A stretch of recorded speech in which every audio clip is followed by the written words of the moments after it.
Bismillahirrahmanirrahim. Alhamdulillah. Alhamdulillahilladzi hadana lihada wa ma kunna linahtadiya laula an hadana Allah.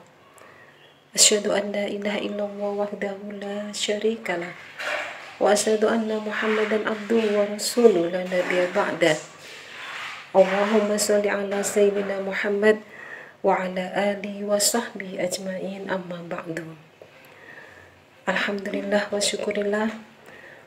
Pada kesempatan ini saya akan menyampaikan materi Toharo dalam acara Pondok Ramadan Online SMK Negeri 4 Malang.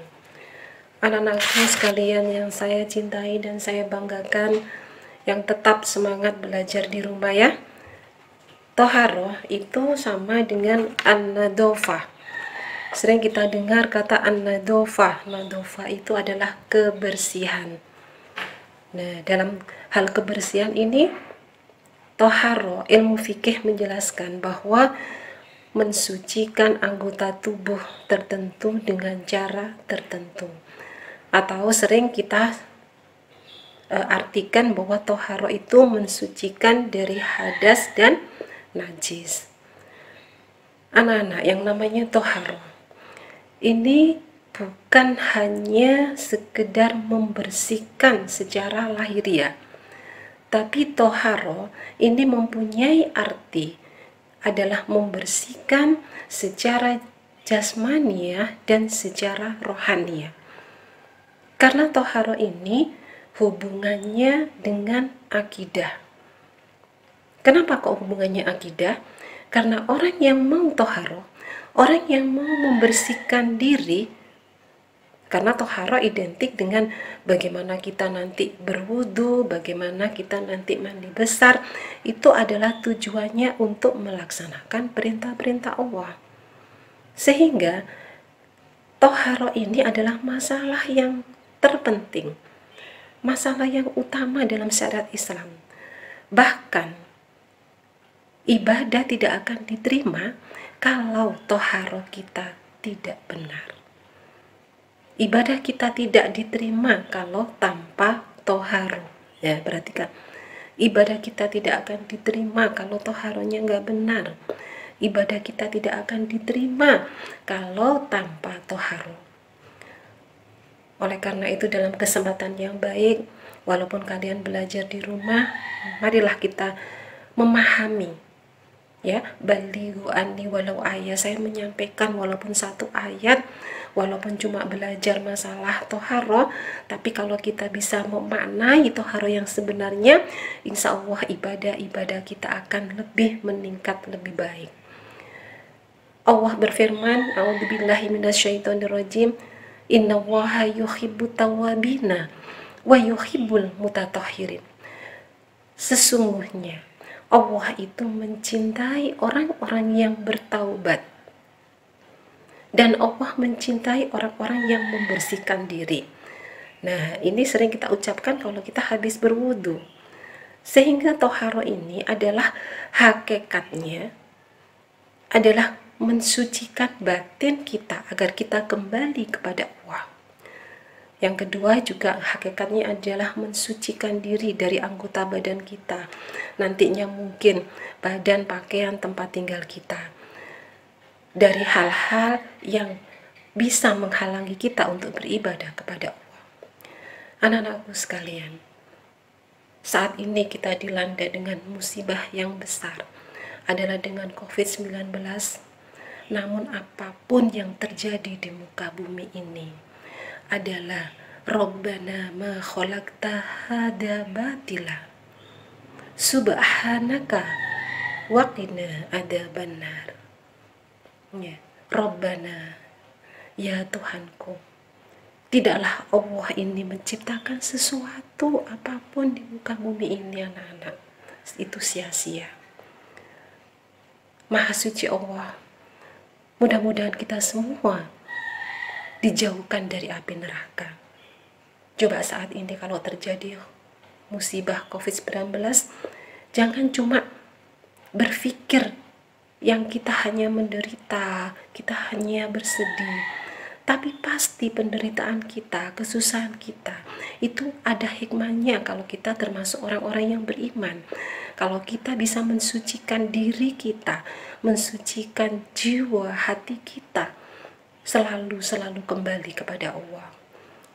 Karena apa? Apapun yang terjadi, kalau itu ujian dari Allah, kita menjadi orang-orang yang sabar, maka kita nanti akan diangkat derajatnya oleh Allah Subhanahu wa taala.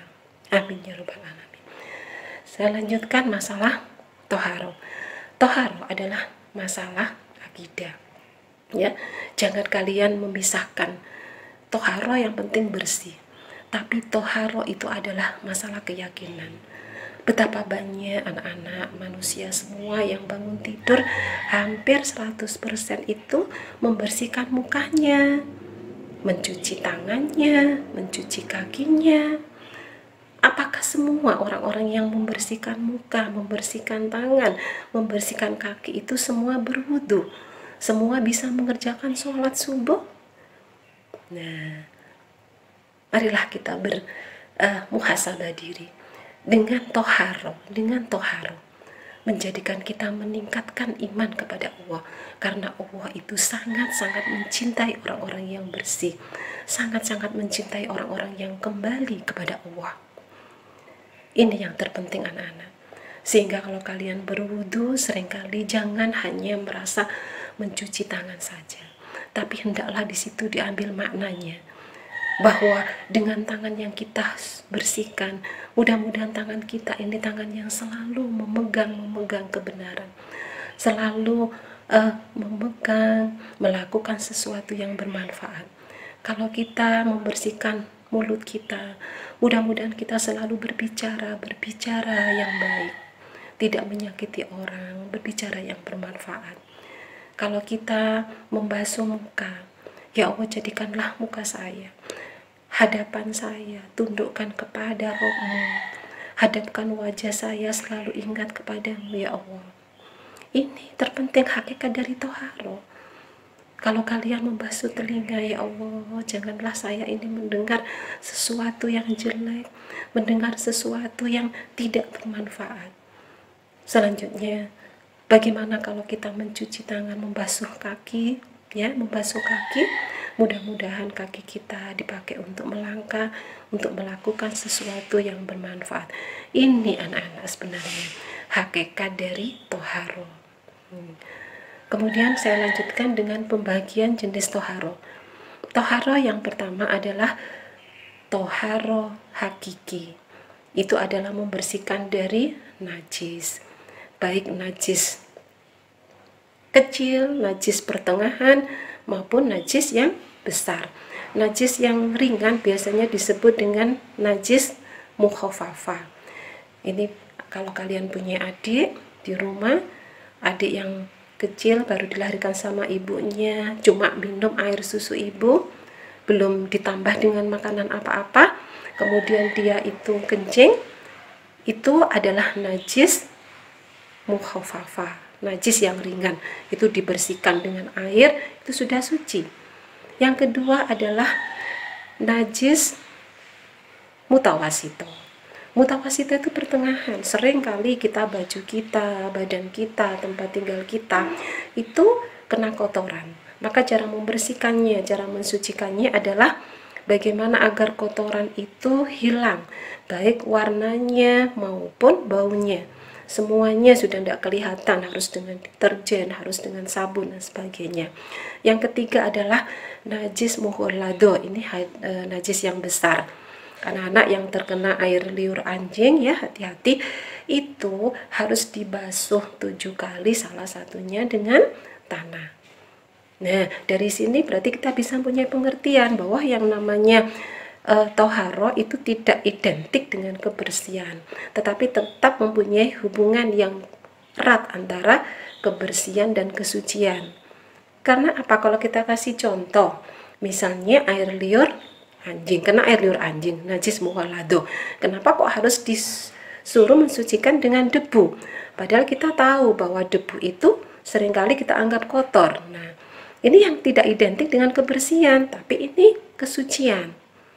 Nah, ini harus mulai berpikir ya, bahwa apa yang dianggap bersih itu belum tentu suci. Seperti orang mengatakan daging babi itu najis, haram dimakan. Tapi kalau kita alasannya dagingnya sudah bersih, sudah dimasak, sudah hilang semua penyakitnya, tetap hakikatnya ini ada hakikat yang najis, sehingga kalau dibersihkan dengan apapun bersih tapi tetap tidak suci. Inilah yang saya maksud, bahwa kebersihan itu tidak identik dengan kesucian, tetapi antara kebersihan dan kesucian itu adalah ada keterkaitan, ada hubungan yang erat, tidak bisa dipisahkan. Yang kedua adalah toharoh hukmiyah, hadas. Nah, hadas ini adalah hadas besar, hadas kecil. Kalau hadas kecil cukup mensucikannya dengan berwudu. Anak-anak yang perempuan yang mengalami haid setiap bulan itu ya, itu namanya hadas besar. Kalau dia itu tidak punya keimanan kepada Allah, maka setelah dia itu selesai haid, maka dia tidak akan bersegera untuk mandi besar. Ini yang saya maksud, bahwa toharoh itu adalah masalah akidah. Betapa banyak anak-anak yang sudah selesai haid, misalnya sudah 7 hari selesai, tapi dia malas untuk mandi besar, sehingga dia tidak melakukan sholat. Saat ini bulan Ramadan tidak segera berpuasa. Ini yang harus kalian perhatikan, bahwa dengan toharoh menjadikan kita lebih meningkatkan keimanan kita kepada Allah. Kemudian kalau kita disuruh berwudu ya, setiap hari disuruh berwudu, ini sebenarnya hakikatnya adalah untuk menjaga kita, baik jasmani maupun rohani, bersih dari segala kotoran yang terlihat maupun kotoran yang tidak terlihat, yaitu bersih jasmani dan bersih rohani. Di saat Allah berikan ujiannya COVID-19 ini, sebuah virus yang tidak terlihat oleh mata, tetapi kalau kita sudah berikhtiar, sudah berusaha semaksimal mungkin mengikuti anjuran pemerintah, selalu bersih tangannya, ditambah dengan mensucikan, bukan hanya bersih tapi kita mensucikan, maka insya Allah kita semua akan terbebas, kita semua akan terjauh dari virus-virus corona maupun virus yang lain. Itu hakikat dari toharoh. Sehingga Islam itu sangat-sangat memperhatikan tentang kebersihan. Islam itu sangat-sangat memperhatikan dengan kesucian. Kalau kita sudah melaksanakan syarat Islam yang saya jelaskan tadi, bagaimana dengan berwudu yang benar, bagaimana dengan mandi yang benar, maka insya Allah kita akan terhindar dari berbagai macam penyakit-penyakit. Karena orang-orang yang sehat ya, secara lahiriah didukung dengan sehat secara batiniah, maka dia akan terhindar dari penyakit-penyakit yang ada di muka bumi. Mudah-mudahan Allah selalu melimpahkan kesehatan, selalu melimpahkan keberkahan kepada kita semua, sehingga ilmu yang kalian terima walaupun sedikit, tapi lebih difahami, lebih diambil hikmahnya. Bahwa sebenarnya kalau sekarang ini kita selama ini cuma hanya membersihkan saja, bangun tidur membersihkan mukanya, kakinya, tangannya, tapi kadang-kadang kalian lupa tidak melakukan sholat ya. Ini anak-anak yang perlu saya tekankan. Akhirnya marilah kita akhirnya kita tutup dengan bersama-sama kita berdoa. Bismillahilladzi la yadurruhu ma'asmihi syai'un fil ardi wala fis sama wa huwas samiul alim. Bismillahilladzi la yadurruhu ma'asmihi syai'un fil ardi wala fis sama wa huwas samiul alim. Bismillahilladzi la yadurruhu ma'asmihi syai'un fil ardi wala fis sama wa huwas samiul alim. Wal anfu minkum billahi taufiq wal hidayah. Wassalamualaikum warahmatullahi wabarakatuh.